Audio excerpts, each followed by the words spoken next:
Bonjour tout le monde, content de vous retrouver. Le Bitcoin, 19 400 dollars. Légère chute, mais vous savez, ici si on regarde le graphique, on est sur quelque chose qui ne bouge pas beaucoup depuis juin 2022. Alors oui, si on prend le point bas et le point haut ici, on a 41% tout de même, mais là on parle du Bitcoin, et les cryptos c'est plus volatile que la bourse traditionnelle. Et en fait, ce petit mouvement de 40% pour ensuite avoir une chute, si on regarde de haut en bas, de 30%, eh bien c'est pas grand chose pour le Bitcoin par rapport à ce que l'on a vécu au préalable. Et on est en train de stagner, de ranger ici.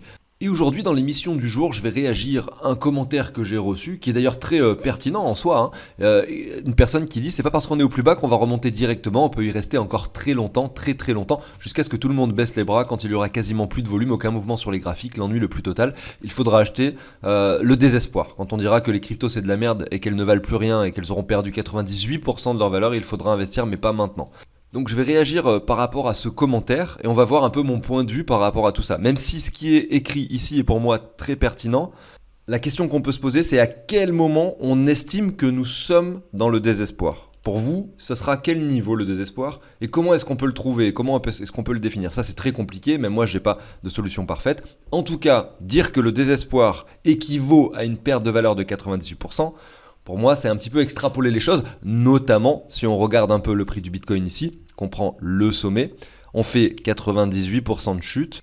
Alors, c'est pas facile à positionner 98, bon, approximativement 1000 dollars. Est-ce que vous pensez que le Bitcoin peut retourner à 1000 dollars? Moi, honnêtement, je ne crois pas, mais après tout, on peut le penser, bien sûr. Est-ce que ça veut dire que cette personne va investir dans les cryptos que si le Bitcoin atteint les 1000 dollars? Voilà, enfin, on va un peu parler de ça aujourd'hui. Peut-être que cette personne ne parlait pas du Bitcoin en disant 98%, et on va essayer de trouver ensemble des éléments qui nous font penser, effectivement, qui pourraient nous faire penser que nous sommes enfin dans le désespoir.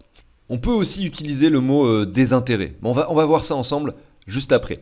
On va discuter au tout début de l'émission sur une corrélation que j'ai pu remarquer entre le SP500 et le Bitcoin. Vous allez me dire oui, la corrélation, tout le monde en parle, quand le SP500 monte, le Bitcoin aussi, etc. Donc, et quand ça descend, également pour les cryptos. Moi, je vais vous parler d'autre chose, quelque chose d'intéressant que j'ai vu entre ces deux graphiques sur le RSI. Voilà, ça me semblait assez intéressant pour vous en parler en tout cas. Et ensuite, on enchaînera avec du coup ce que je viens de dire et l'explication par rapport à ce commentaire, ce qui suivra, ce qui complétera une analyse du Bitcoin finalement, pour ensuite aller sur des altcoins. Et on va voir pourquoi d'ailleurs, par rapport aux altcoins, le BNB, voilà, est plutôt mal positionné. Pourquoi est-ce que ça semble mauvais? Enfin en tout cas, selon moi, il y a quand même des éléments qui indiqueraient que le BNB pourrait quand même chuter légèrement, à minima légèrement, et dans le pire des cas, un peu plus fortement par rapport au Bitcoin. Et donc par rapport au dollar. Voilà. Pour vous donner un ordre d'idée, si donc sur ce graphique de BNB par rapport au Bitcoin, le BNB revient donc sur le niveau des 6 par ici, 6-7, voilà par ici, c'est-à-dire en dessous de toute cette phase haussière qu'on a connue en 2021, et bien, vous voyez bien au-dessus quand même de toute cette hausse, c'est-à-dire que c'est une chute tout à fait envisageable selon moi, et bien avec un Bitcoin qui reste sur les 20 000 dollars, on aurait un Binance Coin à peu près à 130, 140 dollars, voilà. C'est juste une petite info comme ça. On va bien sûr en parler juste après.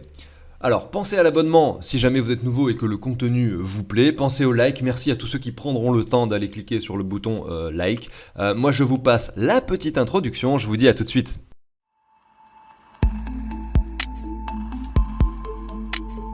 Alors, on va commencer par la comparaison entre le SP500 et le Bitcoin.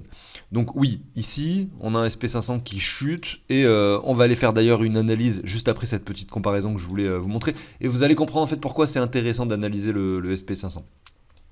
En fait, à chaque fois que le Bitcoin effectuait des sommets, en tout cas ces dernières années, eh bien on avait une correspondance avec un RSI en surachat sur le SP500. Et je tiens à préciser que ce n'est pas forcément le cas sur le RSI du Bitcoin, par exemple. Regarde, je vous montre ici. Là, nous étions en mars 2021. Donc là, vous voyez, le RSI, il a touché un sommet ici. Bien avant, finalement, que le Bitcoin touche les 60 000 dollars. Le Bitcoin était encore sur les 25 000 quand le RSI a fait un sommet. Derrière, vous voyez ici, le RSI ne vient pas en zone de surachat également, alors que c'était l'ATH du Bitcoin. Donc on n'a pas forcément cette correspondance, ce qui permet d'ailleurs de voir des divergences, et c'est très bien, et c'est comme ça que ça se passe, c'est normal. C'est comme ça que ça doit être en fait. C'est normal que le RSI ne soit pas pile poil sur des sommets. En revanche, lorsqu'on regarde le graphique du SP500, Regardez, vous avez à droite et à gauche la ligne qui est donc verticale avec les pointillés qui représente la temporalité. Donc si je me mets ici sur ce sommet de novembre 2021, regardez, on voit qu'on est à peu près sur le sommet et également sur le SP500, excusez-moi, à gauche. Donc qu'est-ce qu'on voit? Je me mets sur le sommet de novembre 2021 sur le Bitcoin. Qu'est-ce qu'on voit sur le SP500 et le RSI? Regardez à gauche, vous avez ici le RSI qui est également sur la zone de surachat. Vous voyez? Si je prends ce sommet-ci, donc d'avril 2021. Qu'est-ce qui se passe sur le RSI à gauche? Regardez, pareil, c'était le moment où on était en surachat sur le RSI. Donc je trouve que c'est marrant de voir cette correspondance, bien sûr. Ça peut être un élément d'analyse intéressant pour le futur. Parce que lorsque le Bitcoin retrouvera des valeurs plus élevées qu'aujourd'hui, avec des phases haussières, peut-être qu'on pourra essayer d'identifier des tops grâce à cette petite analyse, à cette petite corrélation qu'on a. C'est évidemment qu'une corrélation qui ne se vérifiera pas forcément à chaque fois, mais qui est intéressante à constater. Si on regarde le sommet de 2018, regardez 20 000 $ pour le Bitcoin. Donc on était sur la zone de surachat au niveau du RSI sur le Bitcoin et également sur le SP500. Donc là, toutes les planètes étaient alignées. On voit que la corrélation continue. Si on prend le bear market ici et qu'on regarde les sommets du bear market, donc on a eu le 15 juillet 2019, les 14 000 sur le Bitcoin. Là, on voit que sur le RSI du SP500, il n'y a pas de vérification, pas de zone de surachat. En revanche, ce petit sommet-ci, vous voyez, ici, à cet endroit-là, du 24 février 2020, on était en surachat ici, sur le RSI. Donc ça ne se vérifie pas à chaque fois, comme je viens de le dire. Mais on vient de voir que là, ça s'est vérifié quand même 4 fois sur 5. Ça veut dire qu'on a quand même 80% de signal validé, en tout cas, sur ces 4-5 dernières années. Ça ne veut pas dire que dans le futur, ça sera toujours 80%. Voilà, il faut bien vraiment toujours remettre les choses à leur place. En revanche, ce qui est intéressant de voir, c'est qu'à chaque fois que ça s'est produit, que ce soit ici, par exemple, donc je vais retirer ces rectangles, ces cercles jaunes, je vais vraiment vous montrer les fois où ça s'est produit. Je vais les matérialiser avec, par exemple, des carrés. Donc ça s'est produit ici, donc ce rectangle vert. Ça s'est produit ici, ce petit sommet-là, vous voyez. Ça s'est produit également ici, et ça s'est également produit ici. Voilà. Donc à chaque fois que ça s'est produit, en tout cas, eh bien on a eu des chutes assez puissantes par la suite. Quand je dis puissantes, c'est que ici, regardez ces deux bougies hebdomadaires, regardez, moins 42% en 2 semaines. Ici, là, ça a été un petit peu plus long sur la durée, mais la chute, finalement, sur 2-3 mois, on a eu moins 75% sur le Bitcoin. Si on regarde ici, mars 2020, pareil, on était en surachat sur le RSI du SP500 en même temps qu'on touchait ce sommet. Bim, derrière, moins 60%. Et là, pareil, ça a été violent en 2018. Voilà. Donc, ce que je veux dire, c'est que la fois où ça ne s'est pas vérifié, finalement, c'est ici quand on était aux 14 000. Et qu'est-ce qui s'est passé par la suite? On n'a pas eu de chute aussi violente que pour les fois où ça s'est vérifié par la suite. Bref, ce que je veux dire, c'est qu'il y a quelque chose d'assez intéressant à exploiter probablement avec cette analyse, et je voulais vous la partager. Il faut savoir que par rapport au RSI, donc en zone de survente, ça ne fonctionne pas, les bottoms, etc. La même analyse, mais en prenant en compte les bottoms du Bitcoin et donc les bottoms sur les zones de survente sur le RSI du SP500, ça ne marche pas. D'ailleurs, si on regarde le graphique, donc vous avez à droite et à gauche le Bitcoin et le SP500, on voit qu'il y a une corrélation, certes, au niveau du graphique, mais si on regarde le long terme, on voit qu'au final, les phases de hausse et de baisse du Bitcoin, qui donc suivent des cycles de 4 ans, regardez à droite, eh bien regardez, on a quand même des grosses baisses avec des grosses poussées, des grosses baisses avec des grosses poussées, etc. Ça n'a pas été le cas sur le SP500, on n'a fait que monter en continu. Vous voyez, c'est la raison pour laquelle c'est plus dur de le faire pour des bottoms, puisque vu qu'on monte, on arrive à identifier des sommets, mais il n'y a pas eu tant que ça, il n'y a pas eu de bottom en fait, il n'y a pas eu tant de bottom que ça sur le SP500. Et ça, c'est d'ailleurs assez inquiétant de ne pas avoir vraiment vu de chute et d'avoir une poussée comme ça, vous voyez, continue, lente, progressive, et vous le voyez, qui est pas exponentielle, mais qui est linéaire. Voilà, une montée linéaire sur le SP500. Comme si le SP500 avait été alimenté au fur et à mesure du temps. D'ailleurs, on sait que c'est plus ou moins le cas, mais je ne veux pas rentrer dans ces détails-là, parce que j'ai pas assez de connaissances pour en parler précisément. En tout cas, ce qui est sûr, c'est que là, les taux d'intérêt aujourd'hui sont en train d'augmenter. Et on a une chute qui semble s'opérer, mais c'est pas la même chute que mars 2020 où on avait eu quelque chose de très puissant pour remonter. Là, on voit que c'est quand même une chute qui est plus saine, dans le sens où elle prend du temps à se construire et qu'elle nous fait une sorte de canal en expansion qu'on peut observer ici. Et c'est intéressant parce qu'on fait encore des nouveaux bottoms. Si on se met en daily, on voit qu'on est vraiment finalement à l'aube d'une continuation baissière probablement, enfin potentiellement en tout cas, avec pourquoi pas une poursuite, un retour jusqu'à cette ligne que l'on voit ici. On pourra dire que cette chute deviendra ou deviendrait exponentielle si jamais le SP500 venait en dessous de cette ligne. Mais tant qu'on reste au-dessus, finalement, ça peut être une chute assez violente malgré tout. de 10-12%, mais ça ne sera pas considéré comme une chute exponentielle où on aurait quelque chose qui chute de cette façon-là, vous voyez. On reste sur quelque chose d'assez sain, et honnêtement, quand je vois ça, j'ai l'impression, en tout cas quand je vois le SP500, que la chute n'est pas terminée. Est-ce que ça veut dire que le Bitcoin va continuer de chuter? Ça, j'en sais rien. En tout cas, ce qui est sûr, c'est que ça veut probablement dire que le Bitcoin ne devrait pas faire de poussée ou de bull run prochainement. Ça peut, en effet, le faire chuter légèrement, mais je pense que beaucoup de gens sont déjà sortis du marché aujourd'hui et que peut-être, même si sa chute devait continuer, je le verrais mal aller en dessous des 14 ou des 10 000 dollars où on a des trous, également dans le volume profile où on a des zones à aller chercher de toute façon, qui pourraient être allées chercher, notamment si on a cette chose qui se produit sur le SP500. Après, au niveau des éléments techniques plus, des éléments plus techniques, on peut le dire, sur une analyse graphique avec pure et dure, on prend un Fibo comme ça, on voit que la zone de rechargement du SP500 est un petit peu plus basse. En tout cas, si on reprend juste cette dernière poussée haussière entre le crash Covid et le sommet du SP500. Donc on a les 3189 aux 2700 points qui sont atteignables, attention, qui le sont. Si jamais on chute, on pourrait très bien percer cette zone pour vraiment créer une panique vraiment extrême.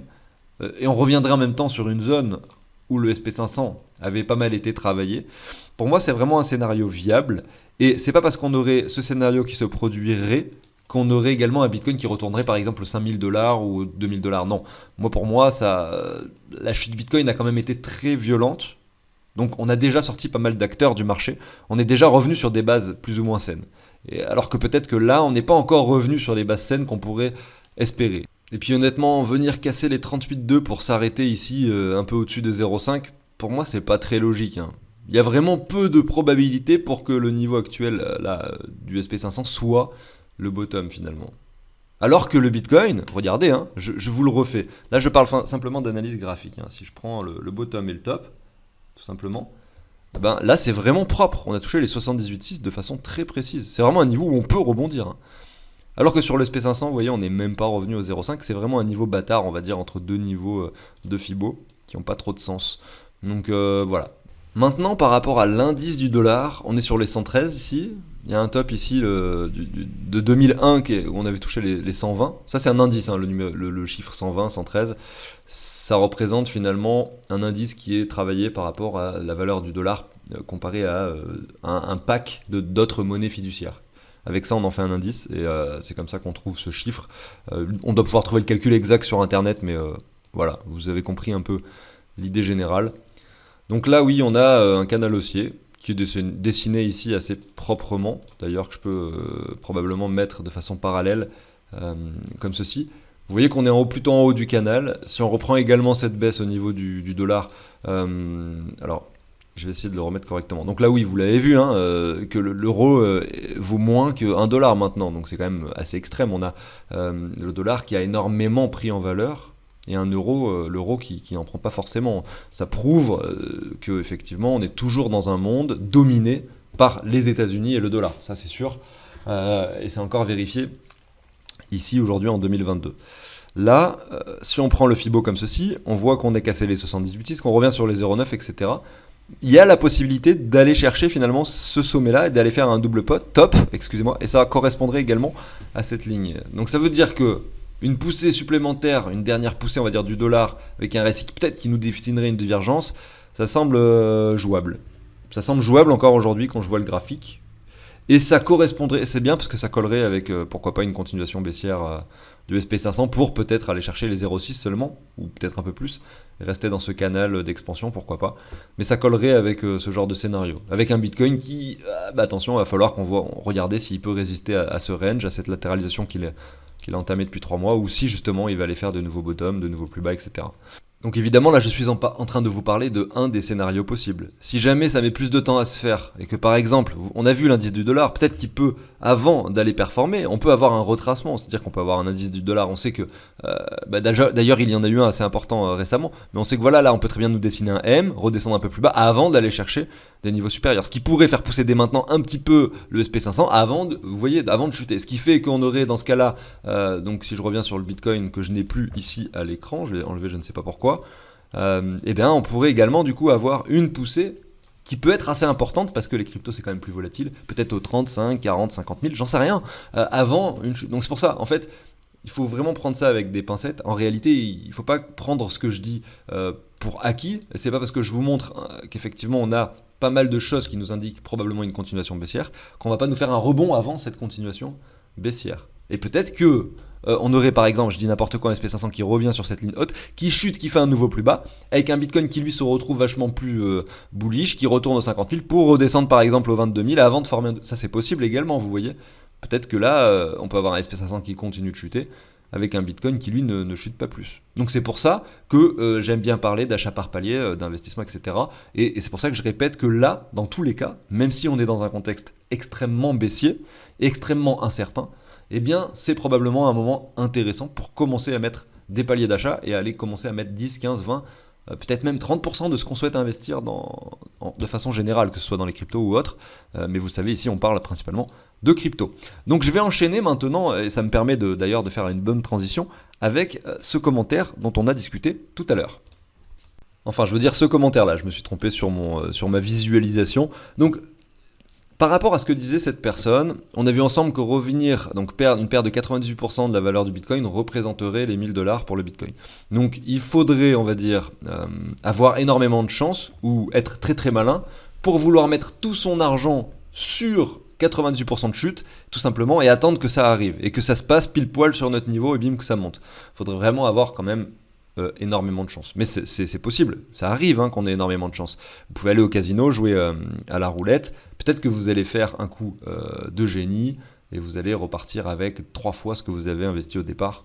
Mais vous pouvez également, si jamais ça ne se passe pas comme prévu, perdre votre argent ou simplement manquer la possibilité d'en gagner parce que vous n'allez pas investir du tout. Mais généralement, ce qui se passe, c'est que quand ça atteint pas le niveau qu'on souhaite pour acheter, par exemple, on souhaite acheter à 15 000, je dis n'importe quoi, on descend à 16 000, derrière ça monte. Ce qui se passe, c'est que on se sent pas très bien de ne pas avoir investi et on va acheter plus haut quand c'est en train de monter parce qu'on veut quand même en acheter. C'était notre plan de base à acheter. Et quand on achète, généralement, on a ce petit retracement qui fait peur, peut-être avant une poursuite, mais en tout cas qui fait des fois suffisamment peur pour faire revendre les personnes qui étaient déjà rentrées trop tard. Donc attention, bien sûr, à tout ça. Et croyez-moi, je parle avec expérience personnelle. Ça m'est déjà arrivé de rater un train, d'acheter trop tard, de voir une chute.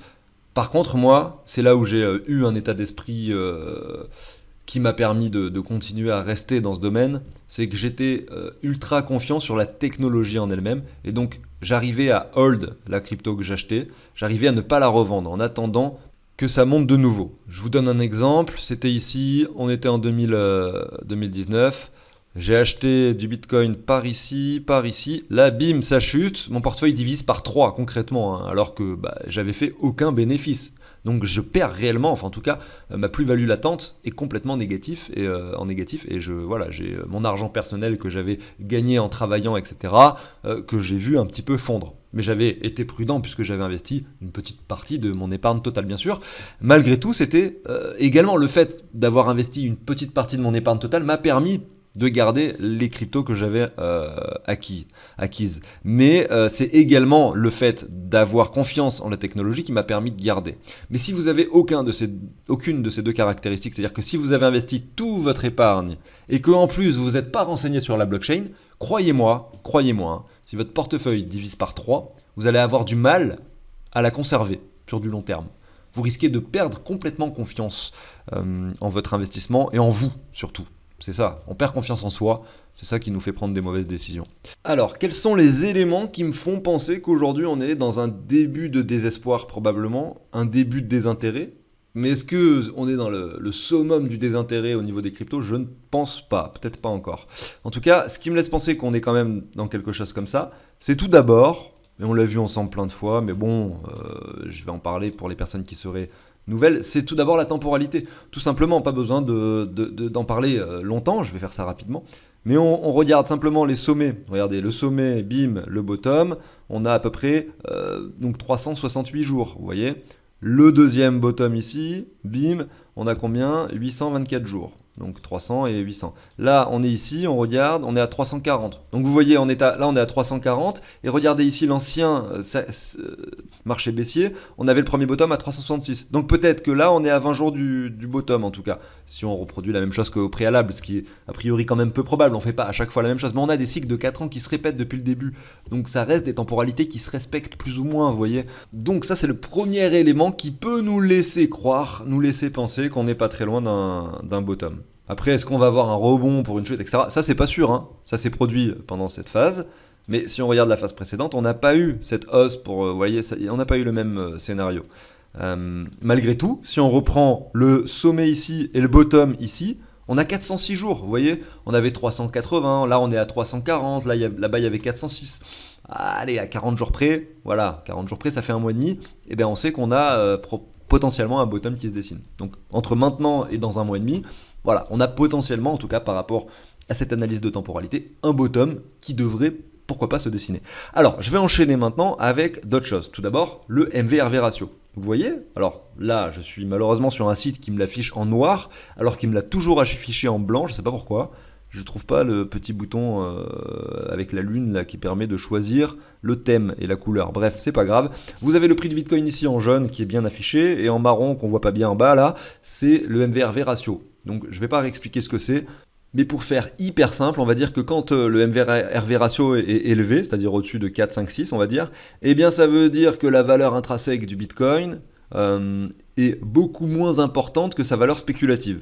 En l'occurrence ici 5 fois moins importante. Ça veut dire qu'on avait un Bitcoin ici en 2013 à 1134 $, et regardez, on est à 6,18, ça veut dire que la valeur intrinsèque du Bitcoin, ça veut dire que, en fait, la façon dont est calculé le MV-RV ratio, c'est qu'on va prendre toutes les transactions du Bitcoin passées qui ont déjà eu lieu avant, et au moment de la transaction, on va dire que ce Bitcoin valait telle somme. C'est-à-dire que si au moment de la transaction du Bitcoin d'un wallet à un autre, il valait 200 $, et pas 1000, hein, eh bien on va dire que ce Bitcoin vaut 200. Alors que là, pour faire la capitalisation totale du Bitcoin, on va prendre la valeur du Bitcoin au moment où on l'échange, et on va multiplier ça par le nombre de Bitcoin en circulation. Bref, il y a une différence entre les deux, et ça nous montre, si vous n'avez pas compris, c'est pas très grave, je vous invite à aller faire des recherches sur internet pour comprendre ça plus en détail. Ça me demanderait plutôt 5 ou 6 minutes à expliquer. J'ai pas forcément le temps, mais grosso modo, ici, on a un Bitcoin qui est surévalué à hauteur d'un facteur 6. Aujourd'hui, eh bien, quand on a eu le sommet ici en mai 2021 et le sommet en novembre 2021, eh bien, on était à 4 et à 3 respectivement. On voit que là, la volatilité réduit sur le Bitcoin de façon générale parce qu'il y a de plus en plus d'argent. Également sur le MV-RV ratio, on voit qu'on fait des sommets de plus en plus bas. D'ailleurs, on pourrait se tracer une ligne droite très propre, je pense, entre tous ces sommets du MV-RV ratio. Pareil sur la partie basse. Et vous voyez que là, ça semble assez cohérent de se dire que sur les 0,84, 0,86, eh bien, on a un Bitcoin qui aujourd'hui est sous-évalué par rapport à sa valeur intrinsèque, et que donc potentiellement on pourrait imaginer être sur un bottom proche. Voilà. Donc ça, c'est un autre élément qui me laisse penser qu'on pourrait être dans un désespoir, dans un désintérêt aujourd'hui sur le Bitcoin. Et je vais vous montrer un troisième élément qui me laisse penser qu'on est dans cette phase de désintérêt. Ça sera le dernier, et ça va être assez rapide. Regardez ici, bottom en 2011, bottom sur le RSI. Ici, zone de survente sur le RSI, bottom en 2015. Ici, survente sur le RSI, bottom en 2018. Là, il y a eu un léger bottom qui était plus haut que le précédent. Vous voyez, on a quasiment atteint la zone de survente. Là, survente sur le RSI. Est-ce que c'est le bottom ici en 2022? Nous sommes en octobre. Voilà. Juste, je vous donne ces éléments-là comme ça. Et ensuite, c'est à vous de faire vos propres analyses pour essayer de déterminer un peu ce que vous pensez du marché. N'hésitez pas d'ailleurs, hein, si vous avez d'autres idées d'éléments qui peuvent nous laisser penser que c'est le désespoir, ou même des idées d'éléments qui peuvent nous laisser penser que justement ça ne l'est pas encore, et que ça sera peut-être plus tard, n'hésitez pas à me les donner dans les commentaires, je serai ravi de discuter avec vous. Ceci étant dit, maintenant on va regarder le graphique du Binance Coin, et on va voir pourquoi, selon moi, ou plutôt selon le graphique qu'on a sous les yeux, pourquoi est-ce qu'on a peut-être une chute qui s'amorcerait bientôt, prochainement, sur le Binance Coin. Alors effectivement, on ne sait pas si le top a été atteint. Et ça, c'est vraiment la question qu'on se pose. En revanche, là, on a atteint la zone de surachat sur le RSI. Et si on se met en daily, on observe qu'on a plusieurs divergences qui se sont dessinées, voire même confirmées. Et donc ça peut indiquer un futur M qui se matérialiserait à ce moment-là. On aurait la confirmation de la chute, mais on voit que c'est pas encore le cas, parce que là on a eu un top ici en octobre, donc le 2 octobre, il y a 8 jours. Mais on a ces premiers éléments qui nous disent que voilà, par rapport au Bitcoin, ici, le Binance Coin, il nous fait un sommet ici, il nous fait un sommet plus haut ici, il nous fait encore un sommet plus haut ici. On a vraiment une divergence qui semble s'opérer avec la confirmation de la première qui a été faite ici, voilà, avec une triple divergence qui se dessine par la suite. Est-ce qu'on va confirmer cette triple divergence ici? Je sais pas. En tout cas, il y a vraiment ces éléments-là qui nous donnent l'information de faire attention, de ne pas aller mettre toutes ces billes dans le Binance Coin aujourd'hui. Ça serait peut-être un petit peu risqué. Je crois sur le long terme en cette crypto, hein, bien sûr, mais là, sur le court terme, je ne suis pas très très confiant. Cette divergence, elle est constatable également au weekly. Regardez ici, j'ai tout simplement un RSI qui descend avec un cours qui monte, tout simplement. Donc attention, on a ceci à l'écran. Et derrière, le premier endroit où on pourrait chuter, on a mis tout à l'heure cette ligne, alors je ne sais plus sur quel graphique je l'ai fait, probablement sur du daily. On a cette ligne qui est dessinée, donc cette parallèle avec ce canal que l'on peut se tracer ici à l'écran. On est en haut du canal, on pourrait rejoindre le bas du canal assez facilement, c'est-à-dire approximativement les 0,009 Bitcoin. Ce qui voudrait dire que le Binance Coin perdrait par rapport au Bitcoin 30-40%. Donc c'est beaucoup, hein, ça serait beaucoup. Sur le long terme, je suis très confiant sur cette crypto, mais j'alerte simplement sur le fait que pour quelqu'un qui arriverait aujourd'hui sur le marché, ou quelqu'un qui aurait par exemple 70% de son portefeuille en Binance Coin, attention, c'est peut-être pas le moment où il faut faire le fou avec cette crypto. En tout cas, graphiquement parlant, derrière, si on casse cette ligne, oui, on peut aller chercher des niveaux plus importants. Mais voilà, la probabilité, selon moi, est plutôt sur quelque chose qui pourrait retracer derrière. Si on arrive sur ce point bas, il va falloir être très prudent, à faire attention qu'on ne le casse pas par le bas. À ce moment-là, on viendrait sans trop de difficultés, je pense, si on casse cette ligne par le bas. Ce qui, je pense, en tout cas par rapport, et souvent je me trompe d'ailleurs quand je dis des trucs comme ça, mais par rapport à ce projet-là qui est donc, en l'occurrence, la BNB Chain, donc la team de Binance qui travaille sur la partie décentralisée et la BNB Chain, je suis extrêmement confiant sur l'avenir de cette blockchain. Voilà, ça je tiens à le préciser. Donc je ne pense pas que ce scénario se produise. Et souvent quand je dis ça, je me trompe. Voilà, je préfère le dire également. Et bien si on vient casser cette ligne, voilà, on a cette zone-là de prix qui est atteignable entre les 6 et les 4. Et voilà, les 4, ça serait extrêmement bas hein, pour le Binance Coin. Mais voilà, c'est une zone atteignable. J'ai terminé l'émission du jour. Merci encore à tous ceux qui prendront le temps de liker, d'aimer cette vidéo, de cliquer sur le bouton parce que ça me permettra d'être mieux référencié bien sûr. Je vous souhaite une excellente journée, une excellente semaine. Je vous dis à très bientôt, probablement demain sur la chaîne. Salut tout le monde!